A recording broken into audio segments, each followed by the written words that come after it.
This episode includes cigar and tobacco content. Nicotine is addictive. This show is intended for adults over 21 years old only. Please smoke responsibly.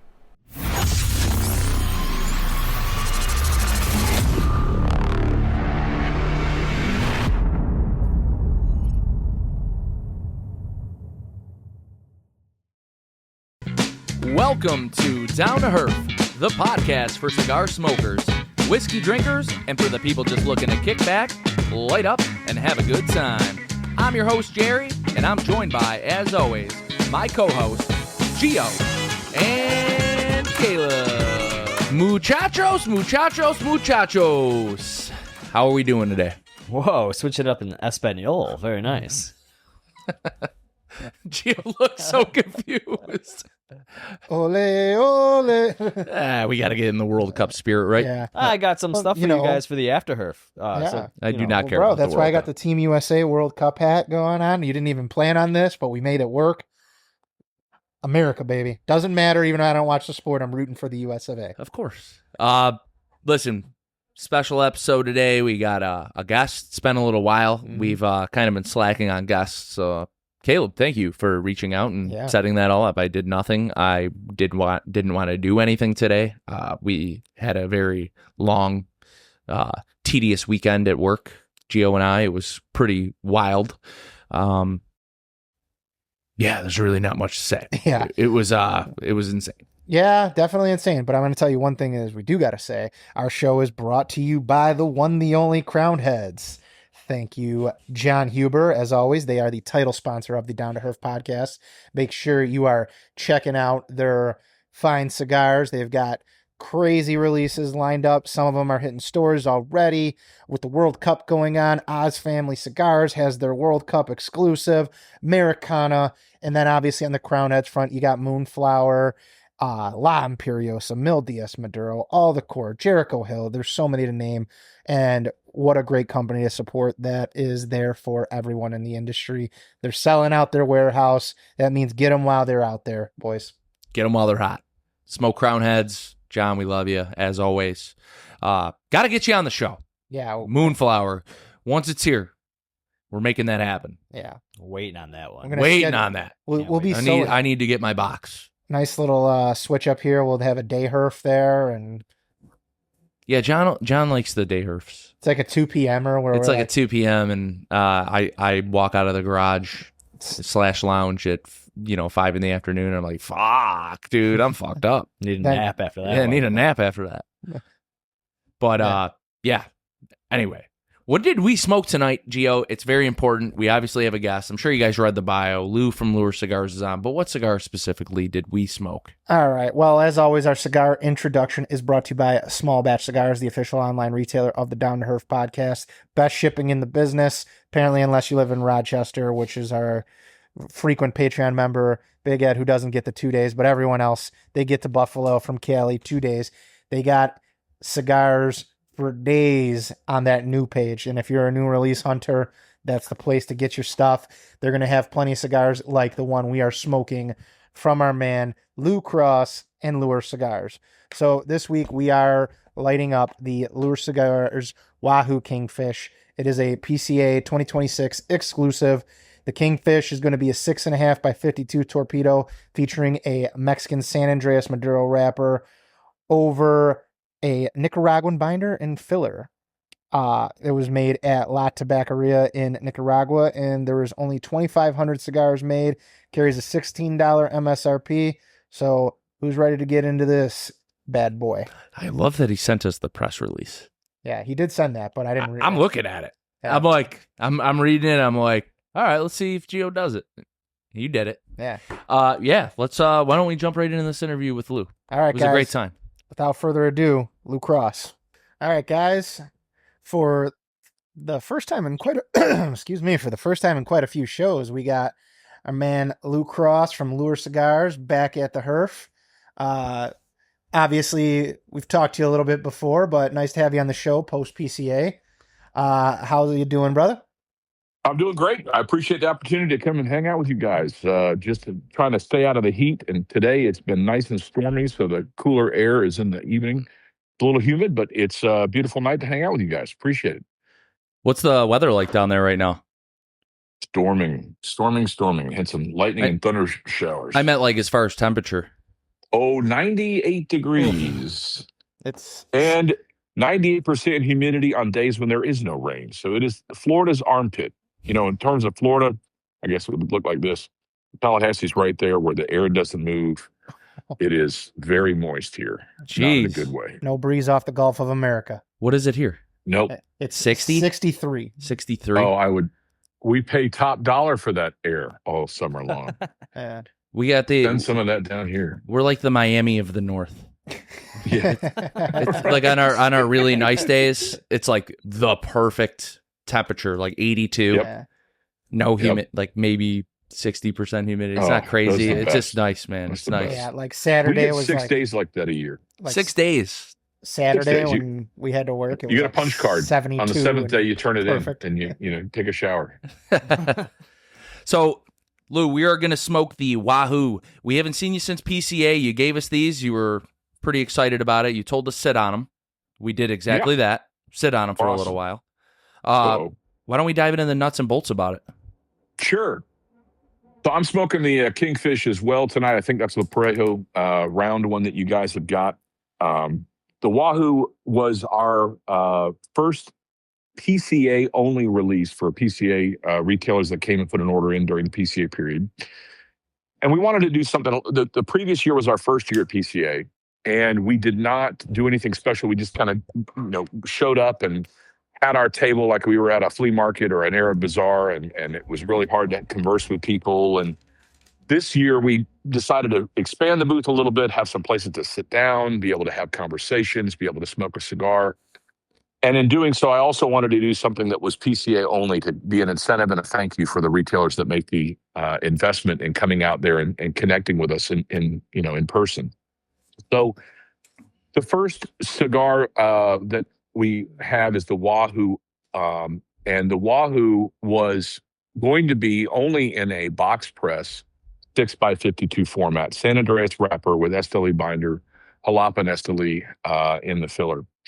And when I made that cigar, I had no idea what the response would be because I've never done a PCA release. Well, before I even got to the show, the enthusiasm for having a PCA-only release, it exhausted the cigars that I had done in terms of it. And I couldn't show up at the show and not have another cigar. So the original plan was to have it in a 6x52 box press torpedo. The Wahoo is a fish. It's in the mackerel family, or I don't know what the Latin name is, but long and pointy, so it kind of mimicked the torpedo shape of a cigar. And my daughter decided that the Tiffany blue packaging was appropriate for Wahoo, and Wahoo's fun to say, right? Wahoo. So I've definitely said it on the show a few times. Absolutely, Wahoo. So Wahoo. that cigar.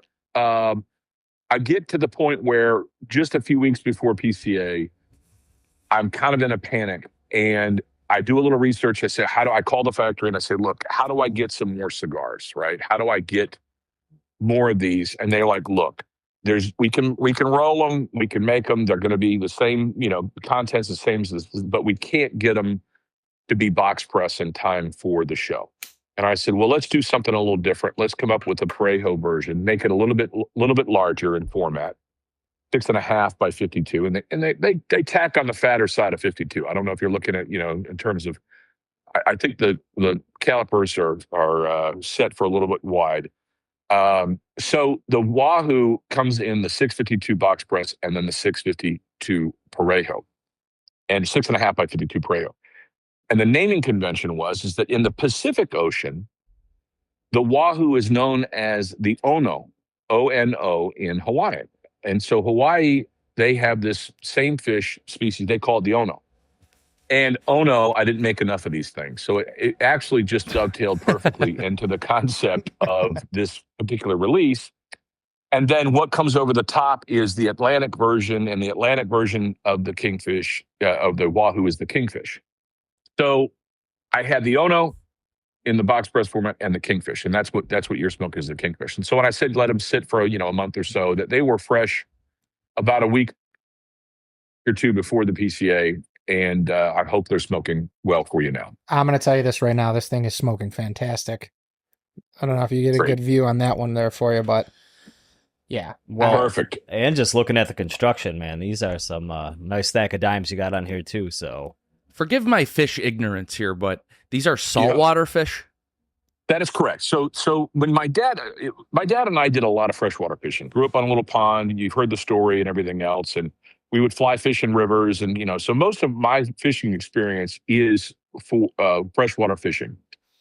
But every now and then we would go down to the coast. I mean, we live in Florida. We're about 45 minutes away from salt water where you could actually go out. But both my dad and I suffered from acute seasickness. In rough seas, there's no way I'm going out there, and I'll go to this restaurant and order my seafood from the restaurant versus going and trying to catch it myself. So I've gone out a couple of times, and often the seas are just rough enough to give me a little tinge of the green guts. And so I say, look, I'll stay in and do inshore fishing. But every now and then we would go out to the piers that are off of Panama City or Mexico Beach, Destin, the places that are over there in the Panhandle. And when the kingfish were running, you could catch wahoo, and you could catch wahoo just in the inshore, just not without going too far away. So it is a fish that my dad and I would go catch, but they are saltwater fish. Gulf of Mexico, Gulf of America, Atlantic Ocean, Pacific Ocean. This is a very common but very sporty and a very good eating fish to get. And they fight like hell, so it's always fun to catch a wahoo. Well, and you get to say it too, so exactly. Wahoo! Wahoo! I got a wahoo. That's right. I gotta say, Lou, you were a highlight of PCA conversations, because after a certain conversation with a certain person, we won't go in there, we were ready to go down a rabbit hole where we might not have made it back from New Orleans. Thanks. I understand. Yeah, I understand. Very dark conversation. That's all right. That was probably one of my favorite conversations, just talking about the experience we had. And again, we don't have to dive into the details. No. But oh my God, I've never been closer. Nope. Never it's been closer to the edge. You know what? It puts it in perspective. I was having a bad day, and I'm like, you know what? That perspective and going back to that conversation, absolutely, guys. It was great. You were so close to. I was like right there. Dancing with the devil. What was it like, just being able to, hang out and chill out for a little bit? You had the chairs, you had a great setup this year. You and Valakari were, so they teamed up, and then you guys were just able to just relax and not stand at a flea market desk all day. We just didn't know what to expect. I mean, I've been to other trade shows where you're on a trade show floor and you have a booth and it's a 10 by 10 and it's less expensive, obviously, for a smaller space. But you don't have the intimacy when it comes to sitting down with a customer and actually sharing a cigar. It was crowded. And this year we decided to go to a 20 by 20, and it was a considerable amount more in terms of the investment for the space, plus the furniture and getting the display and making sure that it looked, appropriate in terms of the layout. And what we found was that the people were willing to stick around a little bit longer. They were willing to sit there and listen to the stories. And again, the story sells the first cigar, and then the cigar sells the box, and the box sells the brand, and then it goes on from there. And I think between Nimmer and I working together, our cigars are made at the same factory. So it makes sense for us to be in the same booth. And, it also helps to defray the cost and split the cost and do that as well. So it's worked out for us very well. Sitting down and being able to take a break. We didn't sit at all in 2025, and the end of the day you were beat and just couldn't do anything else. We were actually able to sit there and enjoy the experience of the convention, conference, trade show, however you want to say it. And it was much more inviting. I think people ended up coming to us and wanting to hang out a little bit more. So it brought people in. I mean, I think that, that's what it's about. I mean, sure, it is a sales event, right? It is absolutely about sales. You've got to make sales to justify the expense of going there and making the investment. But it is about personal connections, and it is about being able to have people come in and make those personal connections so that when you pick up the phone and you're calling them and you're talking whether it be a podcast or a retail account or a fellow manufacturer or whatever it is that we're working with, when you make those personal connections, having that space really gives you that connection and an invitation to be able to sit there and hang out for a bit. So it's great. I will say, you can't put a price on comfort, right? Absolutely. It's worth the extra coin. And again, just being inviting and being able to, kick the feet up a little bit, chill out. Sure. How did the kids like the show? I know you had the whole family. The whole Cross family was there. My wife was there. My daughter and her boyfriend were there. And then Nimmer's brother was there. So we had people that weren't necessarily in the day-to-day, brand forward positions. But my daughter's doing a lot more with the company. And so Allison is doing much more behind the scenes. She does a lot of logistics and some of the marketing stuff with me. And she does a real good job just keeping me on track, which is great, because, she's got enthusiasm and a different perspective that I have, being around for 50 years. She's looking at from a new angle. Why don't you try this and stuff? And it's giving me a nice refresh look at it. But we are a family business, and the family business is reinforced by having them present, and it's good for them to see the type of people and the connections that we make when we're doing business. So yes, we're slinging cigars, but it's about the connections with people. And I think people really related to that. There was a lady that came by the booth that was involved in some Central Florida cigar club type things, and she's involved with a couple of retailers. She didn't want to talk to me at all. She immediately talked to Allison, and she focused and had the conversation and put her forward. And it was great to have Allie have that experience and see that there are women in the cigar industry that are making connections with people, and they're not marginalized, and that they're putting forward, that they're like, we're part of this community too. And there's other brands that have that connection. And I see that is a growing demographic, if you will, that are people that enjoy cigars. And it was good for Allison to be able to see that. I will say, touching on the women in the cigar industry, I remember going to my first trade show, and that was one of the most shocking things. There are a lot of women in the cigar industry, whether it's behind the scenes, everything that they do, just being consumers and smokers themselves. It's actually, you don't think about it like, you're sitting on the back deck with your buddies smoking a cigar, and then you go to a trade show like that and you're like, wow, there's women out here, and not even just like, wow, there's a woman. There's a lot of women out there that smoke cigars. It's crazy. Even some of the shop owners that are female owners. I sat next to one on the plane the one year. Yep. Yeah. Several of my retail clients are women owned, and they are out there in force. And Gisette Dupree, in terms of North Dakota, she is doing things with legislation and leading the charge. She is the tip of the spear when it comes to tobacco and cigar regulatory things and making changes in the state to be able to make things happen. They are the only cigar lounge in the entire state of North Dakota. And when you see the power and the effort and the determination that she has, it's really inspiring for that. And then you've got other brand owners, Karen Berger and Leo with Nova. Nova. And so, it's like, those are just fantastic, people that are out there doing great things. I had a question for you, Lou. I know we talked a little bit about your family and stuff like that. And I think we talked about this last episode with like the generational ban that they're proposing in New York. Yeah. Now, I know that'll probably never happen in Florida, but like if they were to do that, how would people with like kids like yourself who grow up in the industry, how do you stop something like that in a family that kids grow up in? I don't know. I mean, I look at this. I've seen some of the kind of just through social media that this is in Europe. There's several countries that are actually looking at this from a national level of smoking bans based on age. You'll never be able to buy a premium cigar or any other tobacco-related product.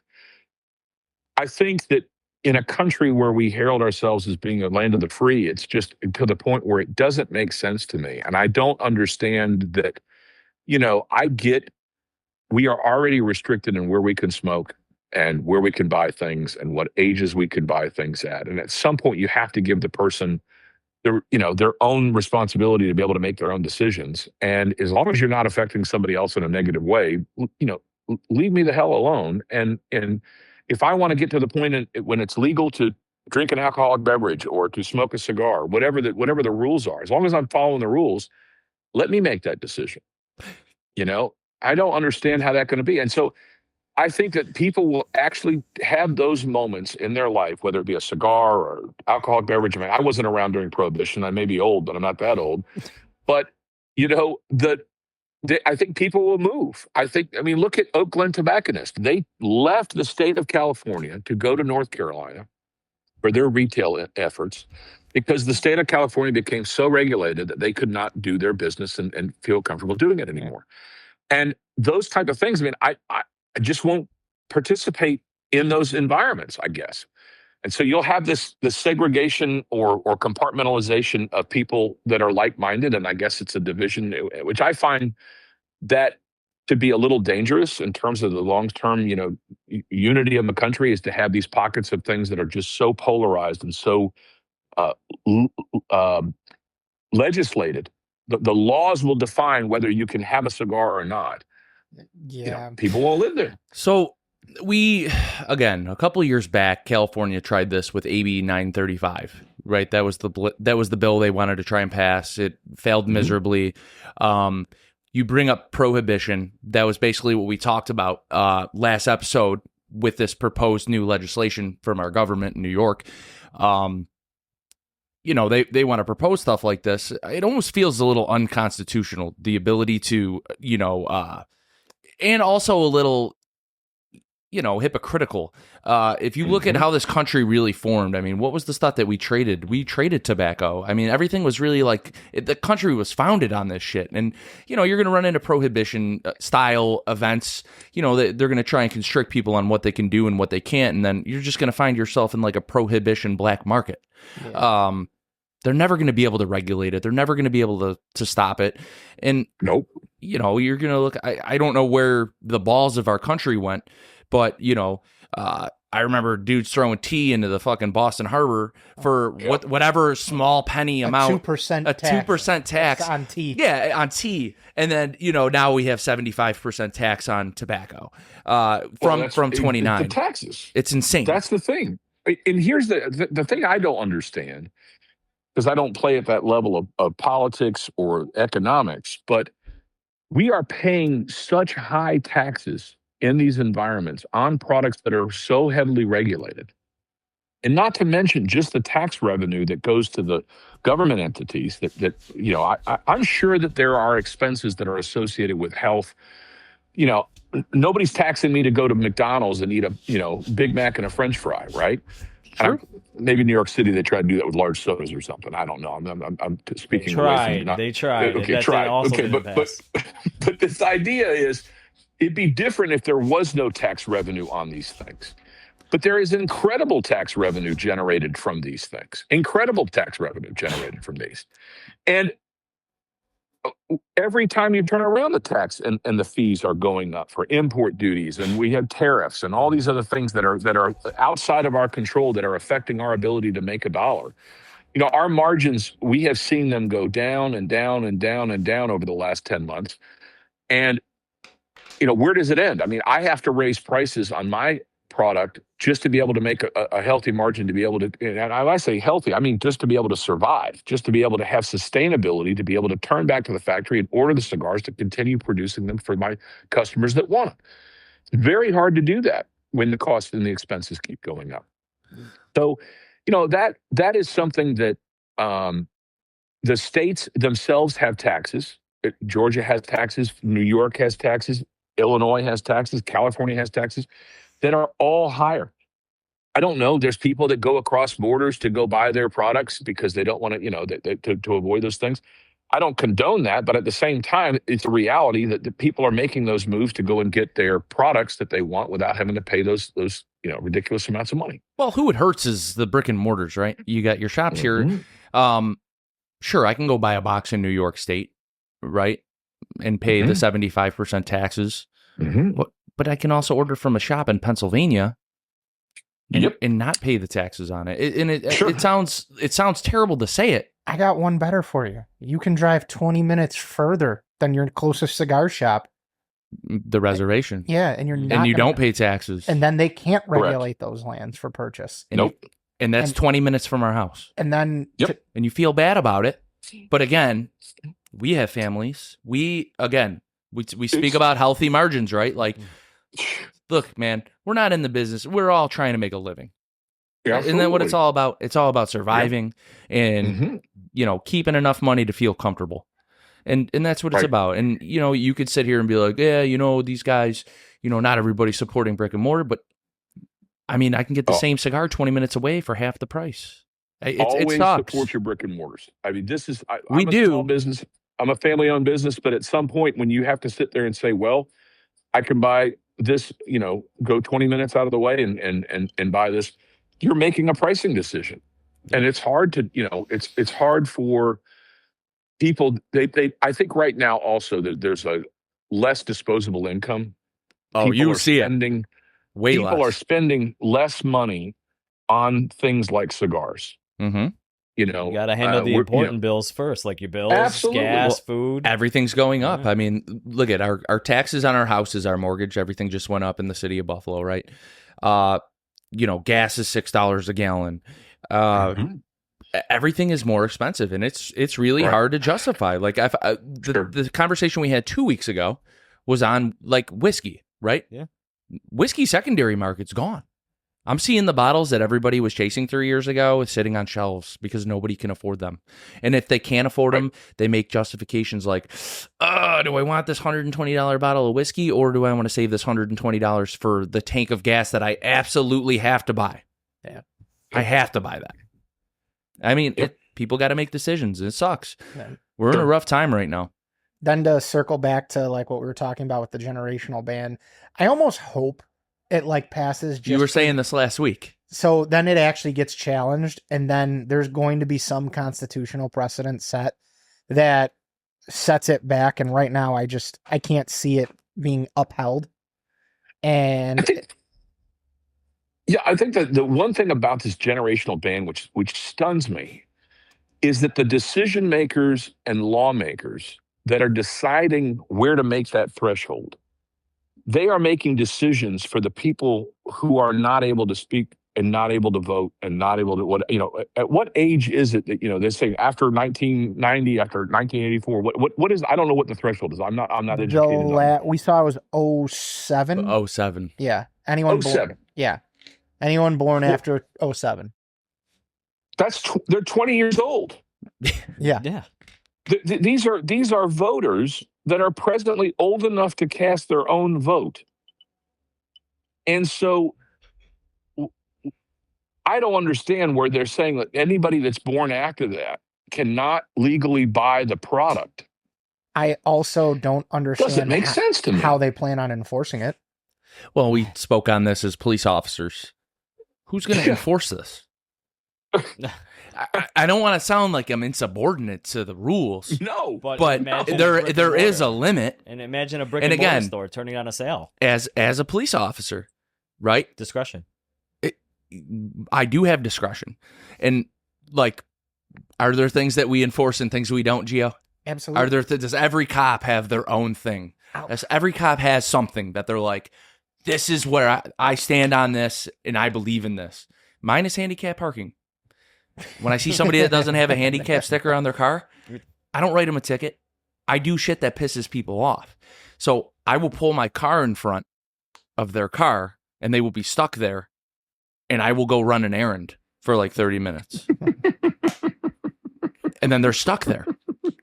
And they come out and they're like, what the fuck, bro? You blocked me. I'm like, oh, dude, I thought everyone was allowed to park wherever they wanted. Yeah. I don't know. That's one of my things. It's like people that don't return their shopping carts. That always gets me. I think, but that one not so much. I'll do you one better though. Like, all right, when New York State passed the SAFE Act shit, there were county sheriffs that said, yeah, we're not enforcing that. Good luck. So if you have things that are like, we're talking firearm regulations, which considerably more serious than cigars, like we can all agree. Like, it is important to, handle that stuff. Now, absolutely. If there's selective enforcement for that, if you think anyone's going to put some form of criminal charge on an adult that made their decision, like, you're out your fucking mind. Like, they would probably never do this with alcohol. There's such a big market. Like, imagine telling someone if you're born before 2007, They can't. you can't buy alcohol. There's literally an amendment for it. Like, I don't know, man. We're talking about taxes and things, and taxes piss me off. You get taxed before you get your money. Yep. Then you get taxed again when you spend your money. Absolutely. So you're double taxed. People don't even realize that they're double taxed. Oh, absolutely. It's insane. I'm taxed on the product coming into the country. I'm taxed on when I have to make on the money that I make selling the product. Mm-hmm. Mm-hmm. The retailer has to pay taxes when they are selling a cigar, both to the state and to the feds. And, it's just everywhere you turn. And the person that's buying the cigar pays sales tax. So, why would they want to take away that source of revenue? And the only thing I could think of is that whoever's done the math, saying that the cost to the government is higher to handle whatever healthcare issues that they claim to be associated with cigars exceeds that for which the tax revenue exists. Because they are cutting the nose off to spite their face otherwise. It doesn't make sense. It seems self-destructive to me. It's regulated. You're the ones that came up with the rules. You can keep changing the rules, but we accept the fact there's regulation. It's an adult product. I don't want these things sold to children. But if it's an adult making a decision whether they smoke weed or they drink alcohol or they go out and do bungee jumping, I mean, let's say, I don't know how many, what the per capita or the percentage of people that get maimed in extreme sports. Let's regulate that. I mean, at what point do you sit there and somebody has to protect themselves? You can't protect everybody from themselves. That makes sense. But if you want to go buy a box of Twinkies, you can. Oh yeah, that's legal. Absolutely, totally legal. Pretty dangerous too on your health. Sure. Yeah. Yes. Don't they say that Twinkies are like absolutely horrendous for you? I think Twinkies are pretty like one of the worst things. Or how about the fact that everything now we've been talking about this the last few weeks too. Read your food labels nowadays. It's fucking crazy. It literally says bioengineered ingredients. Mm-hmm. They're just making shit up. Yeah, ruined Chex Mix for me. I loved Chex Mix. That was one of my favorite snacks. I haven't bought them since. Remember I pointed it out to you? I said, Gio, read that. And then he's like, bioengineered ingredients. What the fuck? I'm like, you don't even know what the hell you're eating. Yeah, that's the worst part about it. Like, it doesn't say like what it is. No, it's very blunt or like very vague. Just bioengineered ingredients. You don't even know what it is. Soylent Green is people, man. It's crazy. When science fiction comes to reality and you realize that what was something that they joked about or they made reference to 50 years ago in science fiction movies now comes to truth, and that it's coming out there, that you realize, I don't know if we're living in a simulation, guys, or what the deal is, but, I want to slow the merry-go-round a little bit down a little bit, light up a good cigar. This is all natural. It's an organic product. You want to say, oh, these cigars are organic? They're all organic. They don't put any fertilizer or anything else. They're growing these things out there. It's all natural. It's there are no additional chemicals in a premium hand-rolled cigar. Go out there and this is, of all the vices that you could possibly do for yourself, this is one of the most organic thing possible. I believe that. I'm with you on that one. You don't think it's funny that the guys that make our laws are sitting around smoking cigars laughing at us? You don't think it's funny? Having a nice whiskey. Yeah, like they're having a whiskey and a cigar while they write this shit, and they're like, yes. the rules are for thee, not me. They're going to hog all the cigars. That's what they're planning on doing. Well, JFK did that before he cited the Cuban Embargo Act. He bought all the Monte Cristo No. 2s that were in the country, and hired a team, hired an entire team on the people's dollar to get every single one that was available before he signed it. Yeah, but Jerry, we know how that ended, right? I mean, so so. we don't have to talk about it. We've driven down that rabbit hole. All right, R.I.P. R.I.P. Yeah, maybe that's why the CIA did it.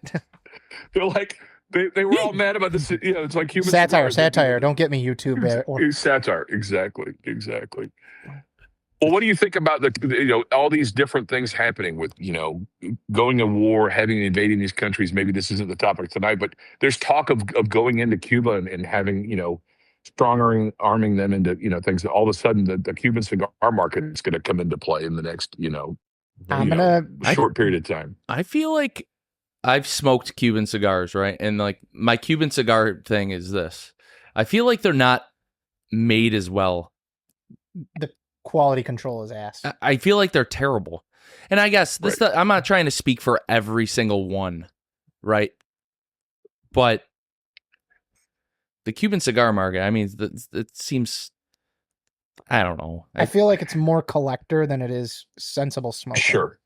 Well, I think I like what I like, and I make an effort to smoke a lot of cigars from a lot of different companies, from a lot of different regions, because I really enjoy tobacco and I enjoy cigars. I've been smoking for over 30 years, and I've had the pleasure and the blessing to be able to smoke a lot of different things, some of those being Cuban cigars. And 20 years ago, the Cuban cigars that you could get your hands on were a different product than they are now. And I think that global demand, and when you look at it, my background's in geography, right? You go to college, you get a geography degree, and I either come out and make maps or you go and teach. And I made maps for a living for a long time.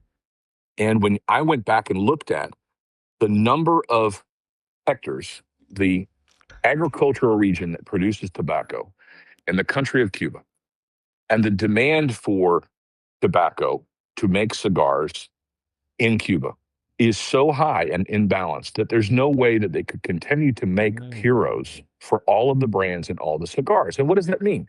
We import tobacco from all over the place. Every factory is going to get tobacco from wherever. Well, Cubans' tobacco, the terroir of the Pinar del Rio, all the different regions of Cuba that made them special was because the tobacco was grown in the soil and imparted the flavors and all the other characteristics.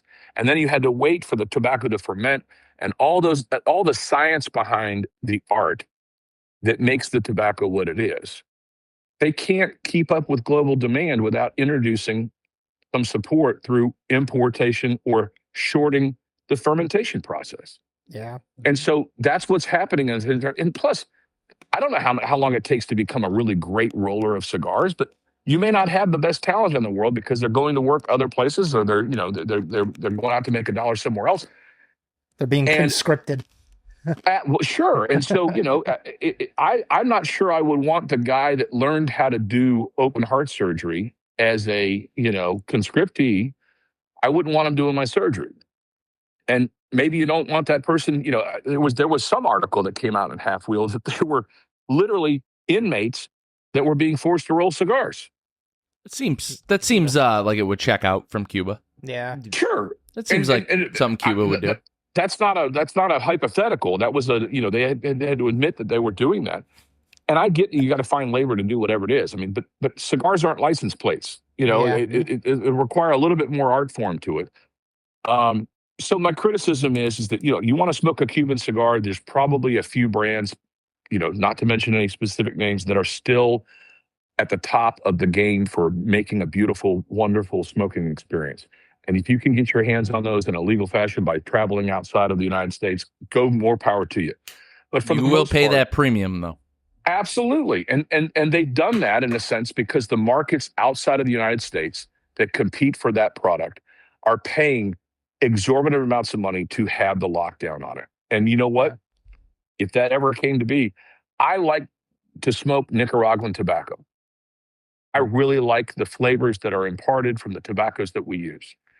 And so more often than not, even if I'm not smoking my brand of cigar, I'm out there smoking the cigars that utilize the same types of tobacco that I like to smoke.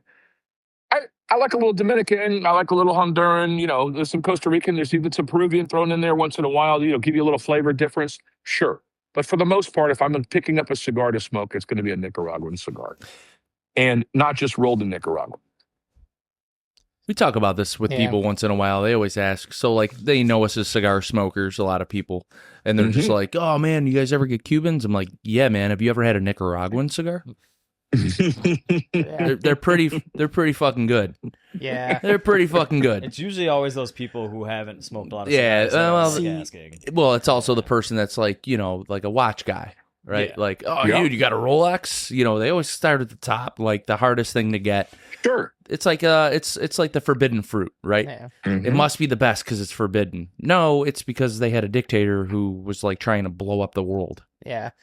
That's why. I actually kind of hope that somehow within the next 5 years you see trade relations normalize with Cuba. because I want to see the complete shit show that will be Altadis versus Havana SA and what they're going to do with that. Because then they have to start branding. They have to respect their trademarks then. Sure. And we have had this conversation, and this is again not to shit on Altadis, but man, they're making a killing on classic Cuban names and similar band design. Sure. Not so much. Some like, of them are very Monte Cristo, Romeo. They're like, dude, they're very similar. Cohiba is completely different. Yeah, well, they don't have like the Indian head on it. Yeah. Or the girl, whatever it is. I think it's a Tano Indian. Yeah, I think Cohiba will. I think the like Cuban Havana Cohiba brand might win out on that lawsuit because they're just so well known. But I don't even know what would happen. Would it be really nice to not pay $350 for one? I think they would. Because that's how much they were in Aruba, $358 for a Behike. Right. Yeah, no, absolutely. And I want people to take the bands off cigars, whether it be my cigar or somebody else's out there. Take the band off the cigar and smoke it, and determine whether or not that experience. I love packaging. I love beautiful boxes and bands and leaflet papers and velvet packaging. I love packaging. I love creative packaging. I love, the whole soccer ball concept of the Liga. That's really cool for the World Cup. Really cool humidor. Is the cigar? Where's the butt? Look, Where's the butt? But what I'm saying is, but in terms of when you actually get down to it, and you're picking up the cigar and smoking it, I try to make cigars that I like, and I just am blessed enough and fortunate enough that other people like the cigars too. Right? I want it to be the best possible constructed and well fermented and aesthetically pleasing cigar for what it's worth, for the money that you could possibly get. And I want it to be affordable and accessible. If you sit there and put a Behike, which I actually had one Behike that I'm pretty confident that 10 years ago was a real one, and you don't know. I mean, you just don't know, unless you saw it rolled on the table and you carried it away from that one moment, you just don't know. But the one I had was one of the finest cigars I've ever smoked. Would I spend $300 on that? I just wouldn't do it. No. It was $35 and was still, at the time, it was a lot of money for a cigar. Yeah. But 10 times the amount, I don't think it's worth it. Would I pay $35 all day long? I could understand and justify to say this is a very unique thing, a very unique smoking experience.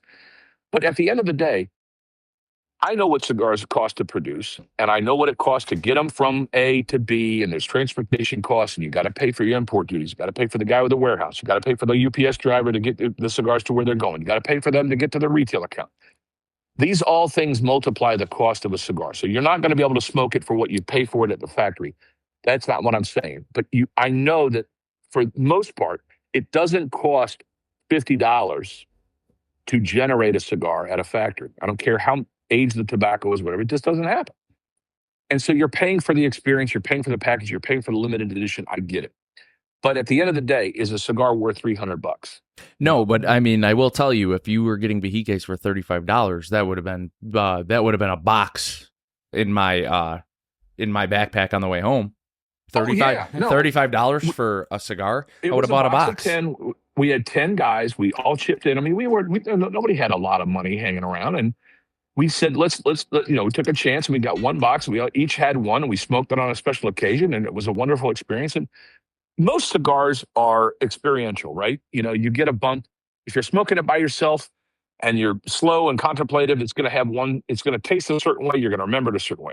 If you smoke it after a celebratory event, you guys, I don't know if you're Knicks fans in the house. Okay, I don't know how that works. No, just wanted to see New York City burn down. That's all. Yeah, well, so mission accomplished. Whatever cigar you smoked after your team wins, or your kid's born, or your daughter gets married, those are things that you have in the experiential moment of that cigar, amplifies the flavor and the memory that goes along with that. Cigars are very contemplative things. They require you to slow down. They require you to stop for a minute. You're not doing it running track. You're not going to go hike, in the Appalachian Trail and be lighting a cigar the whole way. Those are not necessarily things you do at the same time. It doesn't sound like a bad time, though. I would be very slow. I would say it would set the pace. But maybe when you you're take not a out break. there. Yeah, but for sure. But cigars should be those things that you're reflective on, and it shouldn't necessarily cost you a fortune to do it. Unfortunately, we live in New York. It does. Yeah. Mm. And if you're born after 07, you might not be able to do it soon. Sorry for you youngins out there. You shouldn't be listening to the show, so please log off. Could you imagine, just for a moment, just hypothetically speaking, that when we were growing up, you had a fake ID so that you could buy contraband or buy a product that was age restricted? Are you going to see people that end up with fake IDs just so they can say that they were born before 2007? 100%. So they can get access to that. 100%. It's going to be a reverse fake ID situation where you're going to actually say, I want to be younger, not for the, the cosmopolitan effect of yes, I'm only 21 when you're 37. But I'm doing it because I am 12. I'm 30. I'm 72, and I'm really 36 because I really want to smoke cigars. All right, Gio. What state? Fake ID. Pennsylvania. Mine was Connecticut. Caleb. New York. I just look like a kid that very similar. You had older brothers. So let's. No, I have younger brothers. We'll keep it 100. We all had fake IDs. Yeah, all of us. Where'd you get yours? I went to Toronto. Texas. Yeah, no. So listen to this. You see, so we all had them. My kids are all in their mid-20s and up. And so I can say this, now, but I was so stunned. And you guys being in law enforcement, I'm sure you see people with fake identification that, are trying to get into clubs and all this other stuff and everything else. The fake IDs we had were terrible. You either had a buddy that looked similar to you and passed it down along the way, or if you got a fake ID, they were ugly. They wouldn't pass anybody's inspection.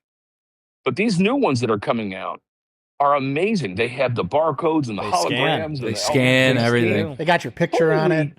And they got your name on it. I'm like, what is this garbage? I'm like, what in the world? Yeah. With AI, I can only imagine how much better they're going to get. Because eventually, there's going to be some printer that AI integrates with that they're going to be like, perfect copy. Like, wow, this guy actually is another person. Yeah, like sure, you could be whatever you want. It's only a matter of time until it occurs. Then you're gonna have the 3D printer integration and whatever. I saw this video on Facebook. It was a kid. He was trying to buy beer, and he handed an ID of. He was a white gentleman. He passed a black dude's ID to the clerk, and they were like, "Get the fuck out of here, dude!" He's like, "That's me." That's me. Like, they don't even care anymore. I mean, it was pretty funny. It made me laugh my ass off. The guy's like, dude, you got to go. Get out of here. He's like, bro, that's me. I don't know. It just made me laugh. It wasn't even the same race. It was just, no, bro, that's the shit that makes me laugh. Kids doing dumb shit like that. Worth a try. Worth a try. Yeah. I do work at a liquor store. If someone did that to me, I'd definitely have a good laugh. Yeah. Not selling. Thanks for trying. Yeah, wouldn't sell it to them, of course. Yeah. No, I know the SLA's out there trying to get people, so. The old state liquor authority. I don't know. State liquor authority. Mm-hmm. We got them. Shitty acronym. Yeah. Just like ATF. Yeah. But then people will want that, but then bitch about like the most random shit. Like, you saw that two people tried to sue to stop the fucking White House card from happening? I did. I saw that. Yeah. I saw that.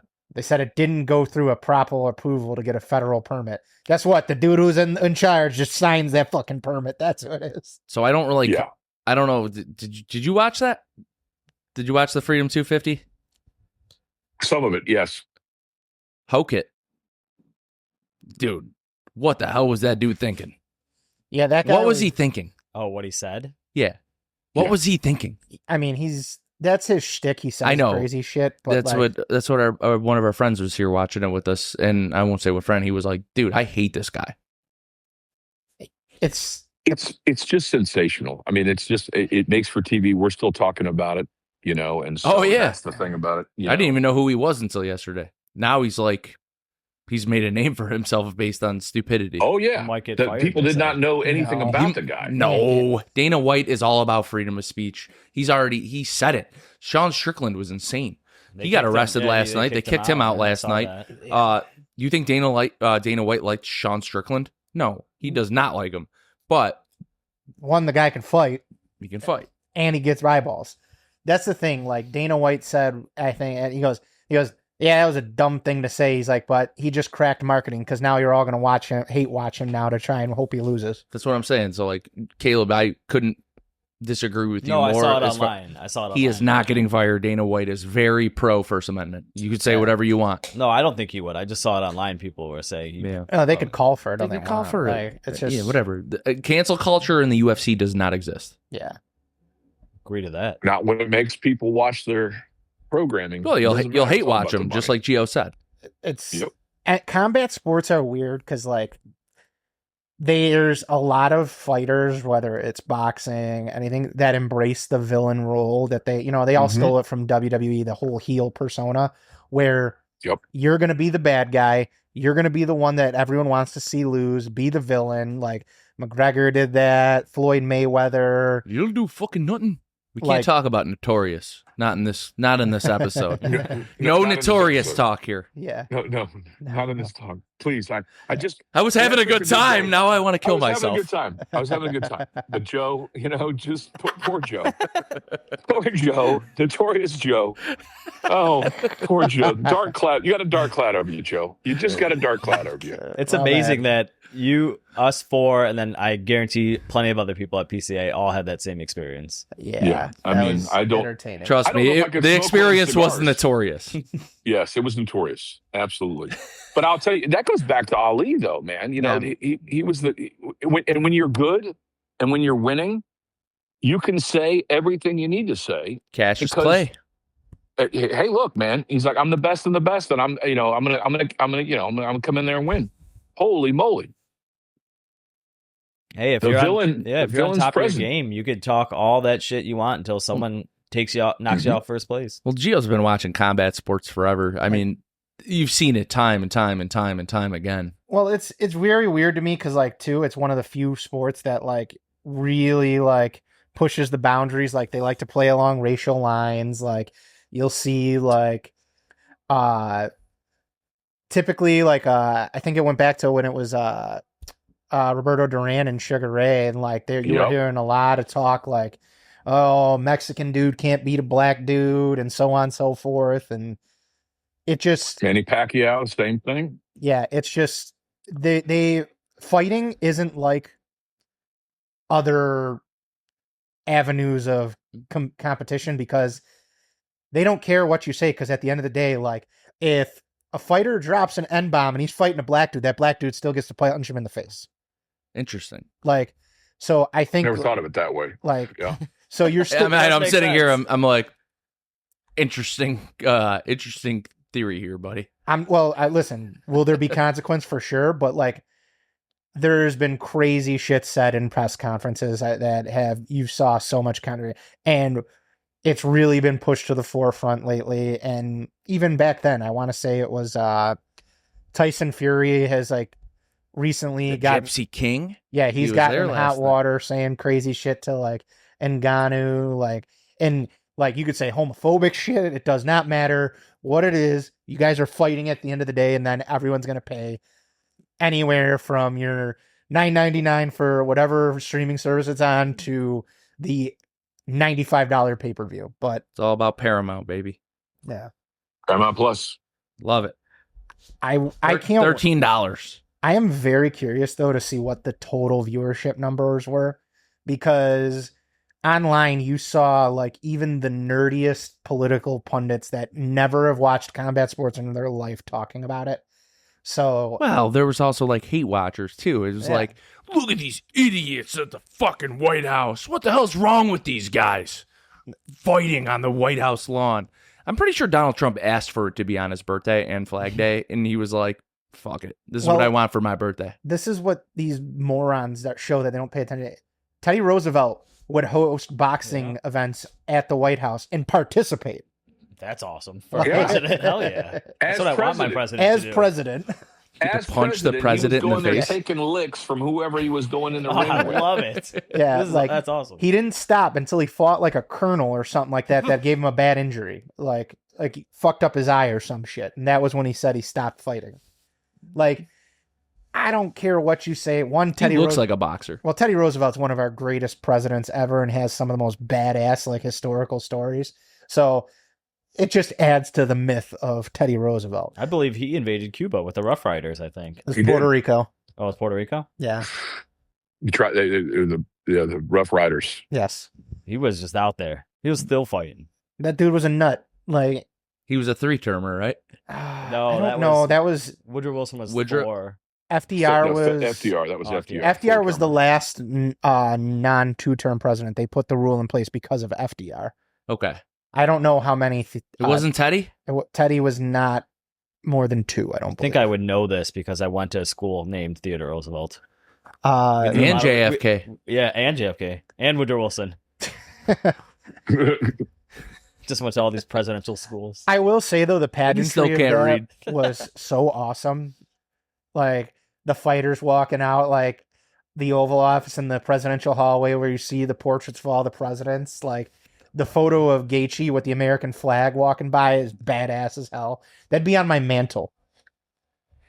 I don't want to talk too much about UFC, but man, dude, watching Topuria get his face caved was awesome. Listen, Gaethje became an American hero after that one. Like, He looked like he didn't even get in a fight at the end. that was wild. And he almost killed himself doing 2 backflips. Yeah. The badass. He almost broke his neck. Yeah. But Oh, man. I think that we'll never see anything like that again, most likely in our lifetimes. That's a precedent, though, Gio. Yeah. You never know. You know, We'll see. when the aliens get revealed, you know, it's going to be at the White House lawn, right? You're going to have to sit there and Like, get excited about it. you know what we'll see more likely to happen? We'll see WrestleMania in the White House before we see another fight. I don't know. God gonna rest see his soul. You know, all Hey, all the Trump's good been stone wrestlers cold are all stunner. passing Did you see away. Vince McMahon recently just got into like an insane car crash going 115 miles an hour Nah. in a Bentley? I saw that. Yeah, he crashed his car. He was like, "Yeah, I don't even know what happened." And they were like, they let him go. He crashed into somebody. They're like, the most important thing is there's no injuries. I'm going to tell you this right now. Don't call me a scammer or anything or like a fraudster. But if Vince McMahon hit my car going 115, I'm rolling out of the car, shitting my pants, pissing myself, and I have never been in more pain in my life. Oh, my neck. Just throwing that out there. If you don't think he's still getting sued, you're out your mind. Oh, 100%. 100%. There's going to be a quick 6-figure shut-up settlement. Have you seen what he offers from his other transgressions? That's going to be an that easy was a few one. years back, too. Yeah, this insane scandal that he just went through a couple of years back. Crazy. Absolutely crazy. So, Lou, how was the wedding? I know you had a wedding a couple weeks back. How was the wedding that you went for your daughter? Yeah, it was great. I'm glad it's over, but we had a wonderful day. You know, my daughter and her fiance, they've been together for 7 years, so it was kind of a final formality to bring them together officially, and they've got a great family on both sides, so it was wonderful to have everybody together, and it was a lot of good Italian food. The catering did an outstanding job.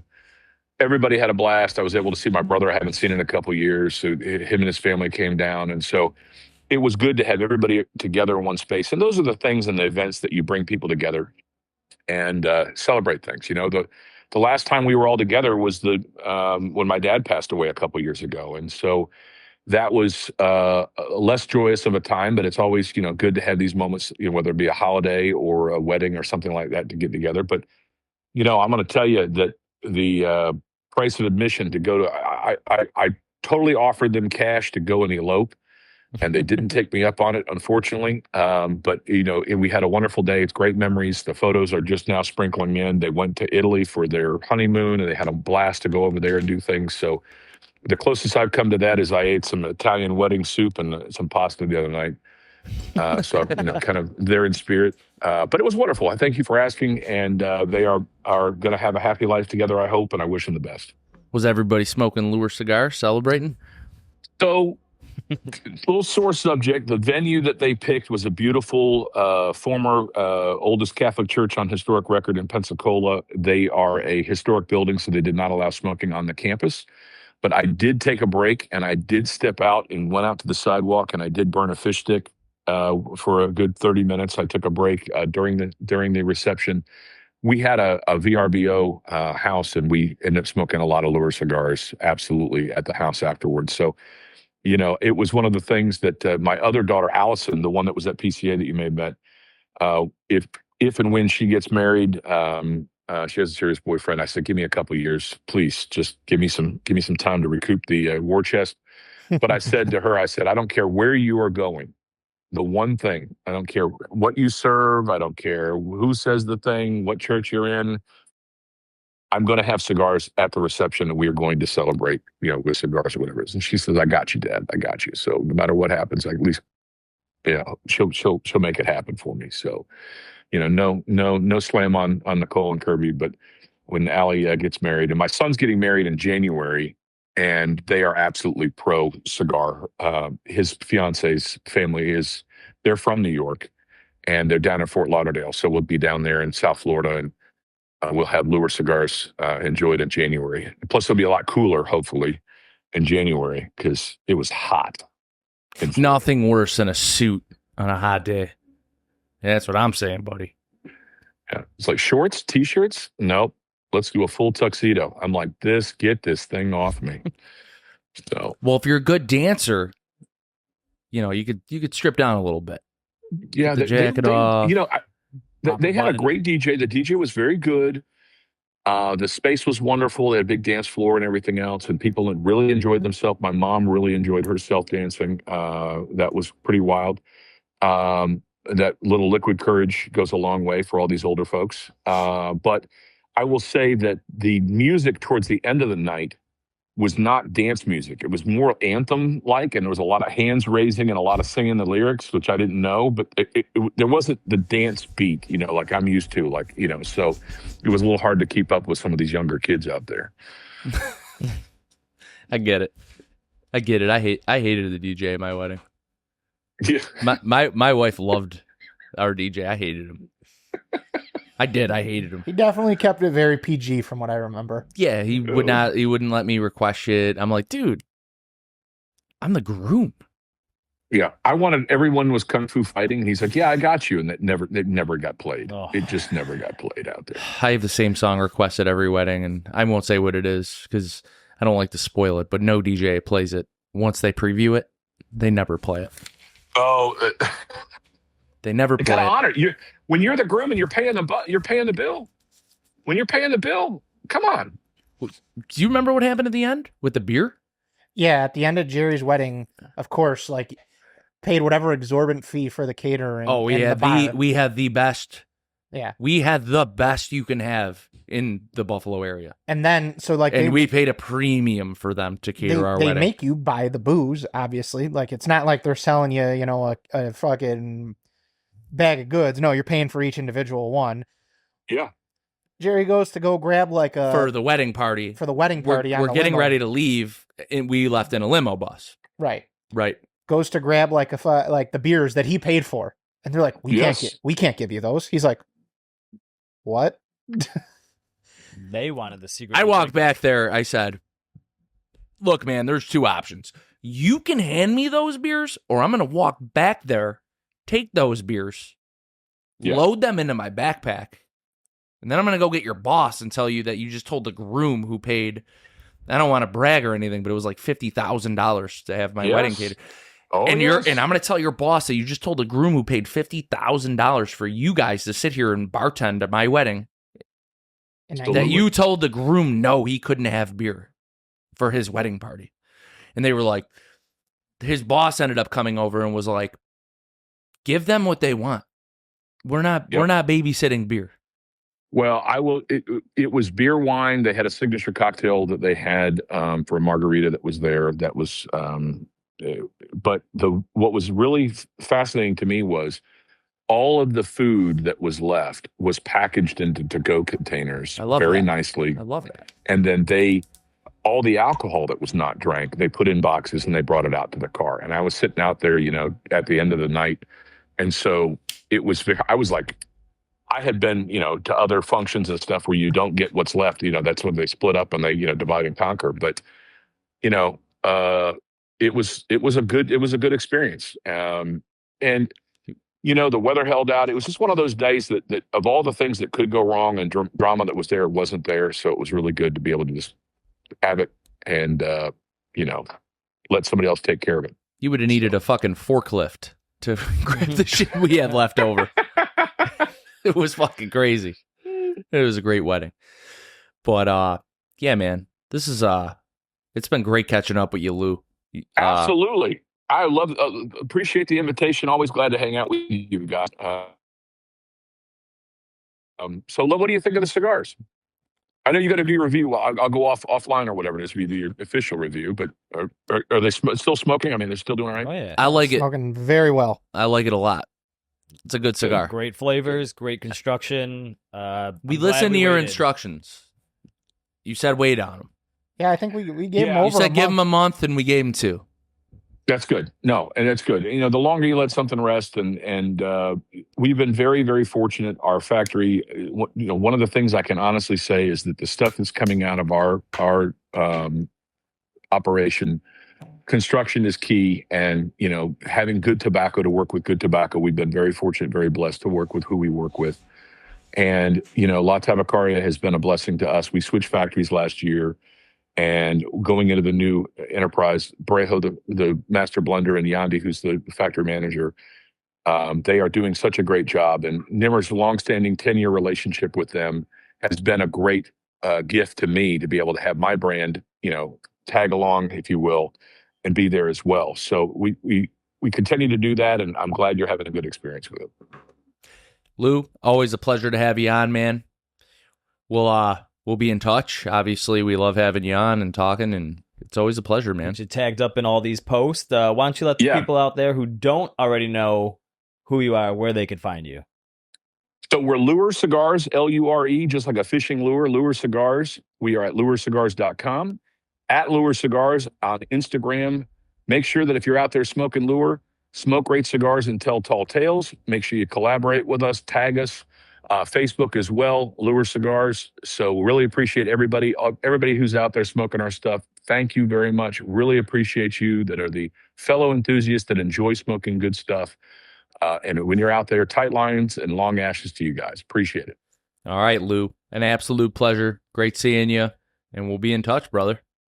Sounds good. Thanks guys. Again, Lou. See you, brother. See ya. All right. Lou Cross. What a great guy, man. Always a great conversation. Always a good time. He's a nice guy. Glad he answered my text. He usually does. Very fast at texting back as well. So I do appreciate that. Easy to talk to. This does not feel like it was an hour interview. Yeah, no, it went quick. Yeah. The cigar smoked a lot faster than I thought, though, too. I was going to say this is a very fast-burning cigar. Are you almost at the same point? I am at the same point as you. Okay. I think I'm right there with you guys for once. Whoa! Gio, you okay?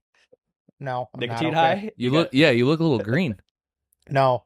This was Speaking of people looking like colors, dude, what's wrong with Gaethje? Why is he so yellow? I don't know. He's Mexican and German, bro. Nah, fuck that, dude. He looks sick. But then he beat the shit out of somebody. So you're like, maybe the liver's not working, but the fists are. There is something. He must have some extremely dense bones in his hands because no one looks right after fighting him. Yeah, dude. He beat up Paddy Pimblett. Made him look like an alien. He beat up Ilya Taporia. That. It was bad. I do got to give Taporia some props just for the fact that he made his statement today, and he's like, you know what? This was Justin's night. I'm not making excuses. I had a great camp. He said he was going to mark my face. He marked both my eyes up. He goes, I'm going to come back and get a rematch eventually. He goes, but it's his night. Yeah, I saw his Instagram post. That's a respect. You got to, What are you going to say, though? Yeah, I don't know. Yeah. But, I mean, hey, it's one for USA. Now, the one that shocked me was Pereira getting fucking... Dude, he got his ass beat by Cyril Gahn. How good is John Jones that John Jones embarrassed that guy? I don't know. The other two, like, top guys in heavyweight couldn't hang with, like, had trouble with him. And John Jones storched this dude in seconds. That's why he's the GOAT. We got some segments. All right, well, let's get into them. So, all right, now we're going to roll into Patrol Gone Wild, brought to you by Dunbarton Tobacco and Trust, makers of fine cigars such as Mi Querida, Sin Compromiso, Red Meat Lovers. Make sure you're trying that new spicy beef stick. What else do we got? Sober Mesa, Stillwell Star, Umagog, Pulpetta, the Unicorns, so much more. Even new stuff coming for the rest of the year from DTT. That being said, let's roll into Patrol Gone Wild. Patrol Gone Wild. We're doing it big. All right, guys, I got 3 clips for you. They're pretty short today, but they're pretty funny. And definitely, I think we'll get a kick out of these ones. Up first, we got a case of missing identity. I think we're out of Minnesota here. We got 2 guys that used to work together at a hot dog stand. I'm going to get a little background. Wait, did you missing identity or mistaken identity? I'm going to say stolen identity. Okay. So these 2 guys work together at a hot dog stand. The one guy steals the other guy's information, and he just goes on to live a total life. And it gets so crazy that the other guy with the beard on the right, he gets locked up in a mental institution because no one believes that he had all his identity and his life stolen. So let's watch the clip. You got to stay with me for this next story. This is a story of stolen identity. A movie could be about this. The man you see here on the left is Matthew Kierans, but investigators say he has been living the past 30 years pretending to be the guy on the right, Williams Woods. And now Kierans will spend more than a decade in prison. So here's the story here.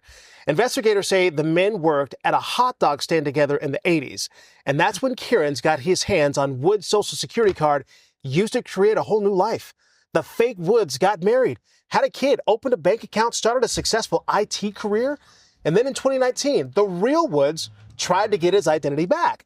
But then Kierans tricked investigators into thinking Woods was the imposter. Woods was charged and sent to a mental hospital where he was forcibly medicated. DNA eventually revealed the truth. Kierans is now serving a 12-year prison sentence. Holy shit. I would love for a movie to be made. It'd be awesome. I gotta say, though, why did they wait so long to get, like, dental records, fingerprints, all of that? Like, no, they checked him into a mental facility. Like, do you the know, real one? Yeah, like the amount of like lawsuits that guy has against. He probably has mental problems now Because of this. Yes. Like, 100%. Like, this dude got fucked. Like, when you talk about being dealt a shit hand, you are you, and people don't believe you're you. That's how crazy it is. yeah. But where's his, like, family? Yeah, that's what I was wondering. Where is his family? Which one? This sounds like the guy started one for him. That's nuts. You think the guy that works at a hot dog stand usually starts a family? Probably not. This guy was like, fuck this, I'm doing it. It's going to make a whole new life out for this guy and say it's my life. But I'm really pretending to be this guy. But also, like, why didn't he just... My life be like, ooh, Like... They got to use that song in the movie.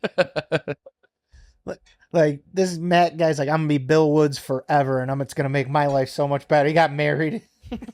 The real Bill Woods is fucking getting fucking fed applesauce and getting drugged up. Yeah, get Billy Woods his fucking ketamine, dude. Told you it was a good story. Holy shit, dude. Then, like, that guy's a liar. That's Matthew Kieran. And I worked with him at a hot dog stand. Real quick. Like, what do you think happened when they finally found out they fucked up?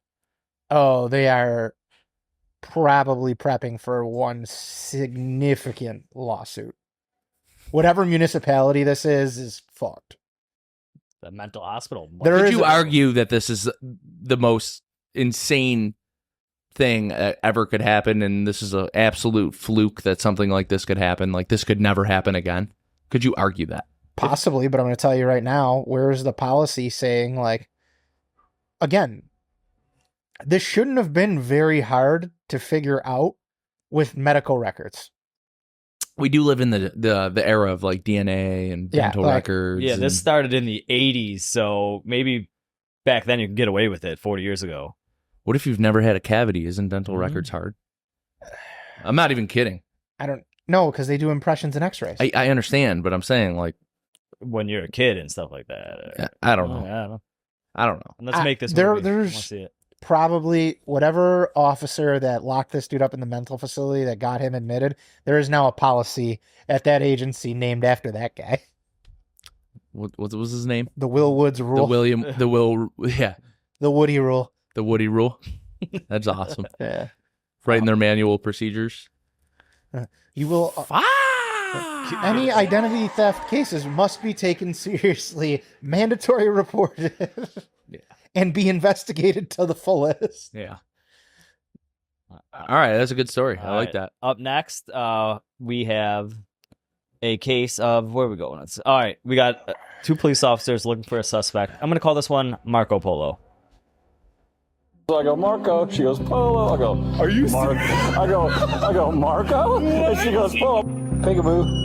I've cleared this place like, I don't know, 10 times now. Maybe somebody like hid in here. Mannequins are creepy. Marco. Where you at?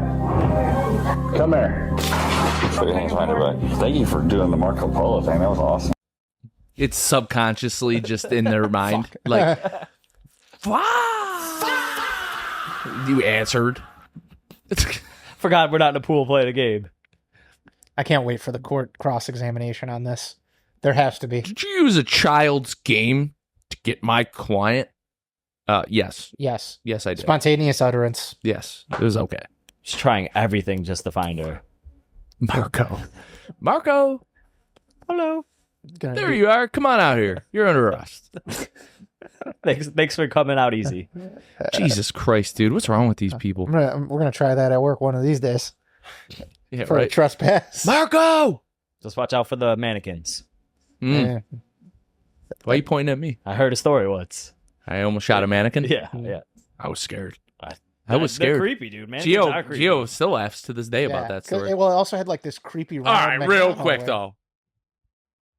I'm pretty sure we both were like, "Wow, what the fuck?" Yeah. Well, and it's dark. You shine a flashlight on it. Yeah, it's fucking. And it had the fucking bright orange Ronald McDonald hair. It was scary. It looked like a giant clown. Shot it.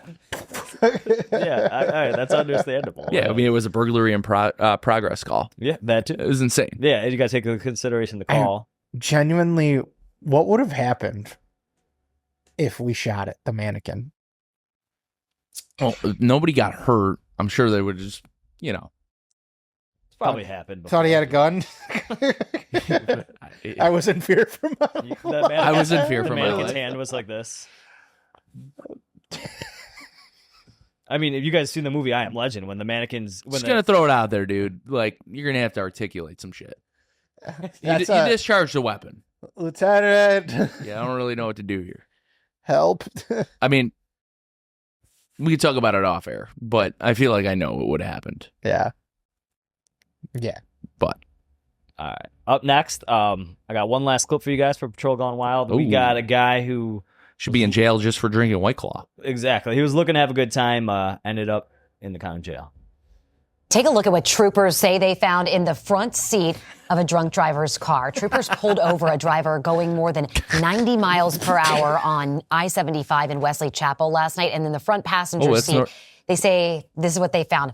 34 open cans of White Claw. And according to troopers, Connor Parody was also visibly heavily intoxicated. He was arrested for DUI, and I did check moments ago. Right now, he is being held in the Pasco County Jail on DUI charges. There are indeed laws when you're drinking claws. Yeah.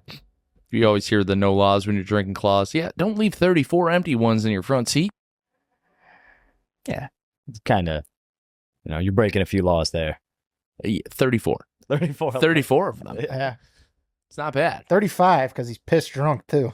Oof. Not good. Not good. I mean, what can you say? 34 though, quite the drinker. Listen, do you think he had a good day? Up until the police came behind him, yes. Listen, if it was troopers, they might have wrote him 34 tickets. Yeah. Replicate. 34 open containers. It's not good, dude. No, not good. Drinking and driving is never acceptable. Jingle them keys, though. All right. Well, that's what I got for you this week in Patrol Gone Wild. Holy shit. Tune in next week for another Patrol Gone Wild brought to you by Dunbarton Tobacco and Trust. And we got to move along now. We have Cigar and Whiskey News with Caleb.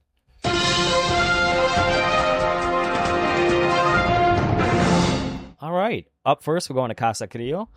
Fan favorite. Oh, yeah, thank you for that. The Pledge of Allegiance is returning for 2026.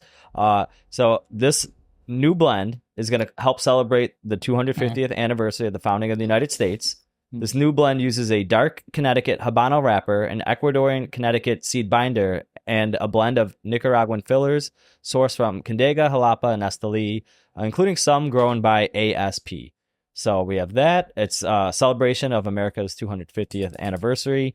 Ernesto Perez Carrillo Jr. says he came to the United States with a dream and a belief that through hard work and perseverance, anything was possible, and that this country made his dream a reality, and that the Pledge of Allegiance is his tribute to the American dream and to its values that have inspired generations for 250 years. So the Pledge of Allegiance, once again, will be offered in two sizes. First is a 6x54 Toro that's priced at $22 per cigar and is limited to 1,776 boxes of 10 cigars, obviously honoring 1776 when the United States declared its independence. And then the second Vitola is going to be a 6 3/8 by 58 Rockets Vitola. It's going to be limited to just 250 individually numbered boxes, celebrating the country's 250th anniversary. That this will feature a distinct blend in the Rockets Vitola, and they're not saying yet how it's going to differ in price. So it has not been announced yet, but they're going to give details closer to the release date. Both sizes are set to begin shipping later on this month. So I know somebody that's probably going to buy 2 boxes. Of course they are. Mega fan. I really want to smoke one of the special sizes on the show. We haven't got any of them, even when they did the Solomon, all of that. And it's a new blend too. So I'm excited to try that. Our buddy Nick is a big fan of the, you know what I'm talking about, right? He gets every single one. I'm like, dude, did you buy every box? I've seen the picture he put in the Discord. It's all the time. All the time. Now I just need to get our hands on the special blend. We'll get it. I ain't worried about it. I ain't sweating it. We'll be good. You got a source or two. I got some sources. Small batch cigars. Check those guys out. Check them out. All right. Up next, we're going to Aladino. Their 250th is shipping tomorrow. So it is going to be the Aladino 250th. It's a 6x52 Toro. It's made entirely of tobacco grown by the company, though JRE is declining to say what tobaccos they use. The Aroa family, which owns JRE Tobacco, are prominent growers in Honduras. Each cigar has an MSRP of $15, but production is going to be limited to 1,000 boxes of 13 cigars. The number 13 was chosen to honor the original 13 colonies. They announced the cigar in March, and they called it the Aladino Declaration, but they did have to change the name due to trademarking concerns. So you could see the original Declaration name used in the bands, though it has been replaced by the 250th. So shipping tomorrow, be on its way out real soon. We'll have to give it a try, perhaps. I don't think we've ever done an Aladino on the show. Definitely haven't, no. Yeah. I also wanted to take just a second. I'll add our own little third cigar story that I know Caleb did that and see the press release that we were sent from our buddy Dave West for Avowed Cigars, Awakening Rhapsody being dropped for Father's Day. Special blend for them. It's one of their LEs. I'll read the press release made here. So Avowed is proud to announce the release of the Awakening Rhapsody, an ultra-limited sampler that invites you to experience the road not traveled Father's Day. Inside each pack is 3 original Awakening with a 2015 Ecuadorian hybrid wrapper that is no longer grown.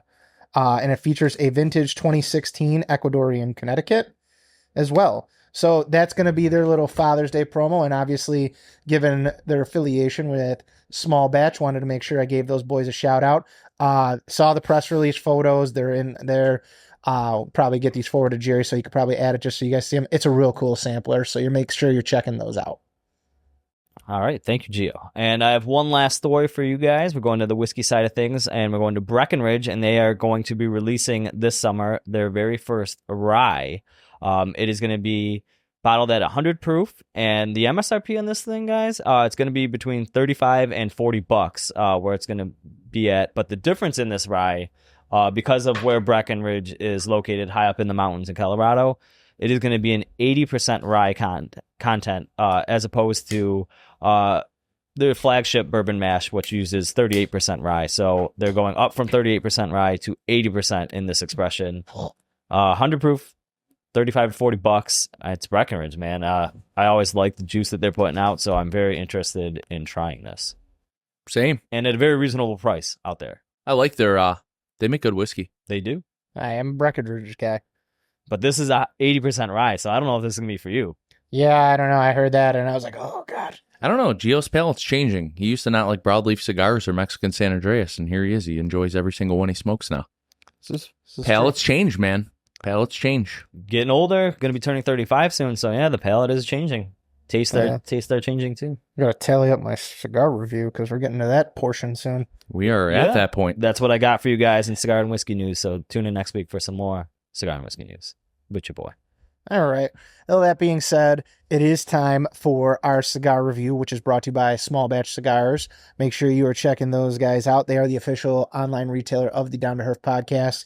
Awesome company to work with, and they have plenty of cigars to choose from, and they carry a ton of Lou and Lure Cigars products like the one we just reviewed. So make sure you're checking them out. We got a code for you guys. You know what that is.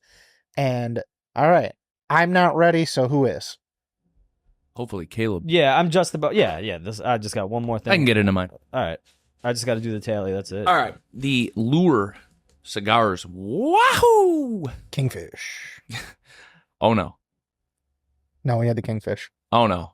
Oh, no. Oh, no. Oh, no. I'm just kidding. Appearance, I gave it a 9. I think the cigar looks cool. I love the Vitola. Dark wrapper. Veiny, triumphant son of a bitch. Looks good. The burn, I gave it a 9. I thought the burn was fantastic. No issues whatsoever on the burn. Construction can be a little delicate. I gave it a 9. It is a little delicate. The ash will fall off if you don't pay attention to it. That was a note that I had. The draw, I gave it a 9. Smoke output was great. Filters are working fantastic. Get yourself a Rabbit Air. They're awesome. Overall enjoyment, I gave it a 9. Bring me to a 45. 90 overall. Great conversation with Lou, as always. He's awesome. I don't know if you've smoked Lure cigars. If you haven't, definitely give them a whirl. They have something for everybody. They have awesome cigars. They have a great portfolio, different Vitolas, whether you're looking for like a small cigar, that a quick cigar to smoke, or, just something where you're hanging back for an hour and a half like we just did. They have something for everybody. So make sure you're out there supporting good people like Lure Cigars. It's the tasting notes I had. I thought it was a little spicy. I got some chocolate, some leather. I thought the retrohale was pretty easy, despite it tasting a little spicy. I don't know. I thought it was a great cigar. That was my review. Thought it was good. All right. I'm not usually a torpedo guy. We'll make Caleb go last because I'm ready. All right. Switch it up for once. All right. The Wahoo Kingfish from Lure Cigars. Appearance, I gave it a 9. I know it comes in the traditional bundles and 10 count. This is obviously an LE from those guys, or from Lou. I don't know why I'm saying plural there. I don't know why you called it the Kingfish either. The one we are smoking is the Kingfish. Okay, but it is the Wahoo. Yeah, the Wahoo Kingfish. That's the size. The size. Yes. Okay. Yeah. Because it is the Wahoo. So the box press is the Ono, and then the one that we smoked is the Kingfish. No, I understand. Yeah. But I'm saying the cigar is the Wahoo. I said the Wahoo Kingfish. Son of a bitch. Confusing me. Right? Did I say that? I thought you said it right, but I don't know, man. I've been confused lately, dude. Even Steve Saka was busting my balls on fucking line. Yeah, that was funny. Like, I did that. I responded. I was like, yeah, we called ourselves. And then I responded too, and I said, you do know that we are slow, right? I'm pretty sure he liked that comment. Did he? There was one like, and I'm pretty sure it's going to be Steve. But where was I? I was at burn. Okay, I gave this burn a 9.5. This thing burned for what I thought was going to be like a longer cigar. Very, very fast. If you have your hour and a half to 2 hours to smoke this, you should finish this no problem, especially if I'm doing it, because I'm one of the slowest smokers ever. So you like a fast-burning cigar? I do enjoy that. Because I can actually get through it in enough time there. So I feel like anytime I have to smoke a cigar, I'm usually rushed between things. I don't get the nice sit down and enjoy smoke. Fellas out there that listen to the show, do me a favor. Give Gio some props for finishing a cigar on the show. Wahoo! Give him, yeah, hold on. Wahoo! Should we give him a wahoo? Sounds like Mario fishing. I think there's a game of fishing in Super Mario Party. There most certainly is. So construction, I gave it a 9. Few flakes. Made the mistake of wearing a white shirt, so I noticed every ash there more than usual. But beyond that, the thing was very, very well made. No issues whatsoever. Letting that sit for 2 months from when we were given to them at PCA was definitely a wise choice and did, wonders for this stick. Draw, I straight cut. Smoke output was fantastic. No issues whatsoever. And then enjoyment, I gave it a 9.5. The flavors of this cigar and then just being able to talk to Lou, I got to relax, sit down, enjoy like a cigar that like required zero maintenance throughout the smoke. I got to enjoy a conversation, especially after what for me and Jerry was probably what felt like the longest work week in the last 6 months ever. I didn't really bitch about it too much, but it was horrible. Yeah. So it was a nice, relaxing change of pace. That brought my overall score to a 46.92 overall. All right. My review is going to be very similar to Gio's. Appearance, I think both of you guys give it a 9. I do like the colors on the band. Having the Wahoo on there, it's a nice touch to it too. And that Wahoo! And that Tiffany blue, it's popping on a dark cigar. Burn, 9.5. No relights, and it burned even throughout the whole cigar. Construction, it was constructed good, but I did have an ash fall on me. It might have been my own fault for letting it go a little too long. I'm giving it a 9 there, but it did have a nice stack of dimes, like when I showed Lou at first. A very nice stack of dimes. Just make sure you're maintaining that ash. Draw, straight cut, gave it a 9. No issues with my draw at all. And enjoyment, 9.5. Besides the combo with Lou and you guys having a couple laughs and talking, the flavors were there, and I agree with Jerry. You said chocolate leather. Gio, you said it was just easy to, you didn't have to care about it too much. It was like an easy smoke. And I will say, with all the chocolate and leatherness flavors going on to it, I thought the cigar had leatherness. Yeah, I thought the cigar had still some creamy flavors. It had a creamy touch to it. I didn't think this was like a hard smoke to have at all. Just something you could light up, not think about too much, and enjoy your time. So you tally my score up, get a 46 as well, times by 2, a 92 from me. And let me just double check. I think it should be I'm gonna guess 91 overall. 91.33. We're round down to 91 overall. All right, fellas, another one in the books. How you guys feeling? I like that cigar. That was a good cigar. I mean, that was very pleasant. I've never had a bad cigar from Lur.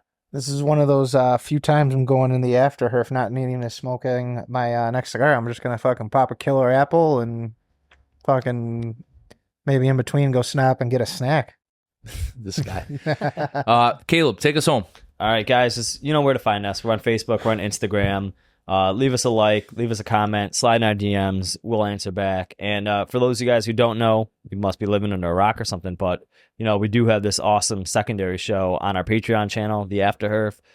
You should check it out, man. We do 4 episodes a month. We do monthly Herfs virtual with you guys.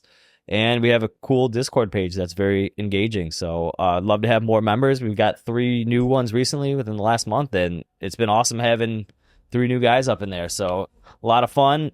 Don't want to miss out on that. We do giveaways, all sorts of fun, special guests. It's a good time. All right. Guys, Caleb touched on everything. Check out the Patreon. Check us out on YouTube. Leave us some likes, follows, whatever.